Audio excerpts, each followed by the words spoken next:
What is going on, ladies and gentlemen? Randy here with RTS Mobile Gaming, bringing you another Dynamite video today. We are playing the Lord of the Rings Rise to War, talking again about Rangers Rise. This is a fantastic clash of titans here. A massive Sunind versus a fantastic, massive Sauron, okay? And in today's video, again, Rangers Rise, if you're not familiar with the mechanics yet, when a commander hits level 20 as a ranger, you can equip another commander as a backpack. That means you get to use the other commander's abilities, their main 4 skill tree abilities, their titles, okay? And then their auto attack in your combat, all right? They cannot equip equipment or use their sub-tree skills. So, into this report, Sunind here is rocking very, very strong gear across the board. A bunch of 5-star, 2 to 5-star refined gold items with Aegis equipped. Glorious, glorious, glorious. That means he's going to have plus 15 HP to his evil meant 13. Something's not leveled up. Whoops. Oh, I clicked out of it. Okay. All right. Something is not leveled up, but once this is fully leveled up, he'll have plus 15 damage to his evil man. Probably his accessory isn't leveled up. Maybe he swapped it out recently.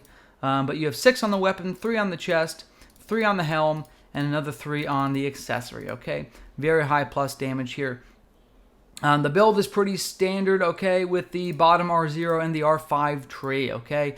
Now, since he does have Undying as a backpack, Undying is going to give him 4 skill abilities. Undying is going to give him the bottom R0, the Undying Commander, 60% chance to evade the first 4 physical damage hits for each unit, okay? Undying is going to give him the top R0 tree, which is going to be the auto attack. Oh god, I forgot the name, but it turns his auto attack into poison and it hits all 3 targets on the field.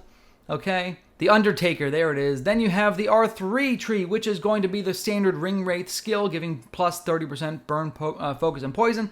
And lastly, you'll have the R5 tree, the Second Wind, which is a huge healing nuke in round 4, and then counters healing for the rest of the fight. That, coincidentally or non-coincidentally, will actually be a big problem against this enemy Sauron, because as we know, Sauron is prone to doing a ridiculous amount of healing in his fight. And here he clearly has plus 6, 12, 15, plus 15 HP to his units.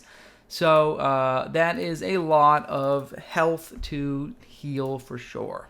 Okay, the build that this Sauron is running, he is going to be running with the bottom R0 maxed out, the R3 maxed out, and this is like a crazy high respect Sauron. This is like level, respect 15 plus, because he's also got a bunch of points in the top R0 tree as well, and he's not even level 50 yet. Okay, so enemy Sauron will be using Gandalf the White as a backpack. Gandalf the White is a great backpack as well. He has very strong title skills. He has the White Rider in the R5 slot. It will give you 32% bonus damage going into round 4. Okay, he's got the White Council, which is going to be whatever 25-35% reduced damage received by his units for the first couple hits. And then he's got, oh my goodness, he's got the Wizard skill tree as well, which will stun the enemy and cause them to have minus 50 defense. And lastly, he has the White, which is going to deal some commander damage. So, overall, as you can see here, most of the damage came from the Arbalast on the Sunind side. The Undying putting out 26k healing in round 4. Sunind putting out 26k healing from critical care in the first 2 or 3 rounds. These guys actually complement each other extremely well from a survivability standpoint, giving you the avoidance in the early rounds, a heal nuke in round 4, and by then Sunind's done healing, okay? And then the enemies here, and you can see that Sauron only put out 21.9. He only got his healing output in round 3. None of his other heals and his critical care. None of his other heals were able to come to fruition besides his critical care and his round 3 soul siphon. All of his other healing was negated through the Undying skill tree. All right? Let's take a look at rounds 1 and 2. Let's see what that looks like. Why not? These are both extremely powerful builds. I cannot stress that enough. They're both immensely powerful builds on the PvP battlefield. So it's really great to see these two guys smashing up against each other with a great give and take combat, okay? Okay, here we go, ladies and gentlemen. Sunind just pumping out the damage. Quicksand, 20%. Heroic Tactics, 30%. Okay, Inspiration, 45%. Oh, this is interesting. Oh, he's using what a... Oh, okay. So, he probably doesn't have enough evil men to put 2 evil men in the front line. The thing about this campaign is it's very hard to get the troops you want. You have a random selection of like 8 to 10 troops that you can refresh 10 times a day, and whatever that you get is what you get. If you don't get enough troops to fill, 2 evil men, then your Arbalasts now deal 30% less damage. So that's what's happening here. He only has 1 evil men unit, which means he's only gaining 1 stack of Heraldric Tactics, which means his troops are dealing 30% less damage. So I'm going to go out on a limb and say if they were optimized, he probably would have won this fight. Okay. Rain Wizard, of course, with a perfect, flawless-looking command march.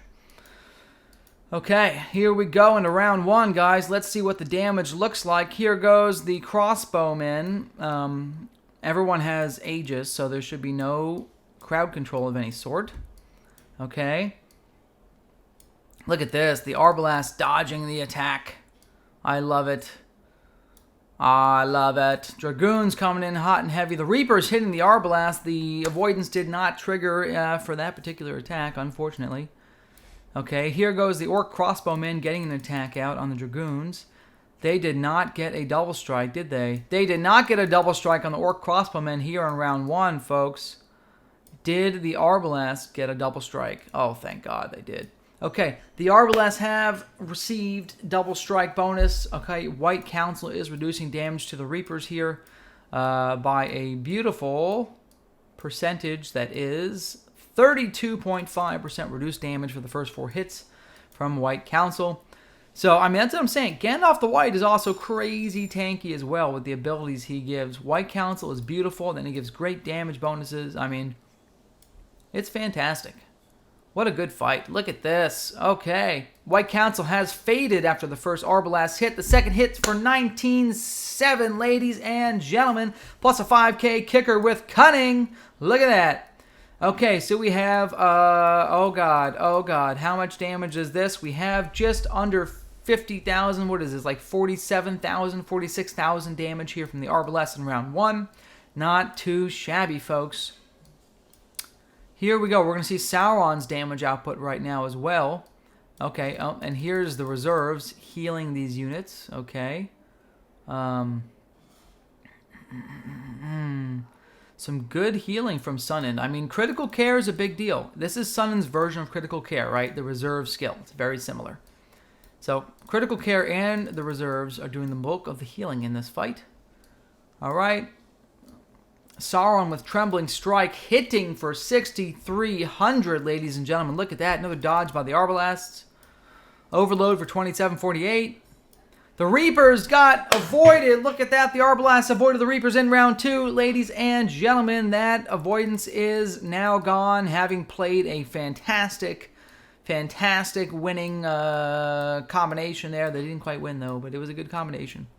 Okay, so here we go into round 2. We have just about 44,000 damage here in round 2 from the Arbalast. So 46, 47 in round 1. A lot of damage. And then here's Gandalf's the White Rider just continuing to stack up on Ranlan Sunind's abilities, okay? I just want to see, we're going to go to round 4. I just want to see what the healing looks like here from Soul Siphon.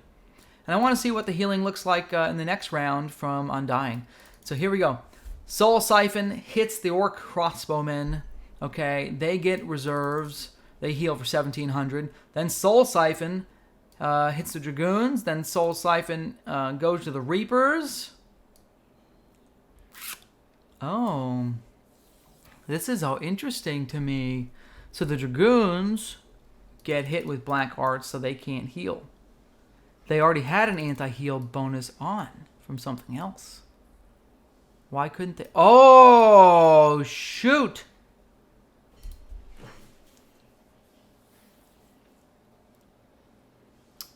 I think the Undying's incoming anti-heal has countered the Black Arts anti-heal.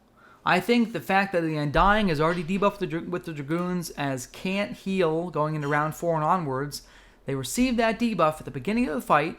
I believe that debuff has countered Sauron's anti-heal from the Black Arts, which means the Dragoons will get healed in the next round, in round 4. How interesting is that? Here we go into round 4, guys. White Riders maxed out. Here comes the heal nukes from Second Wind.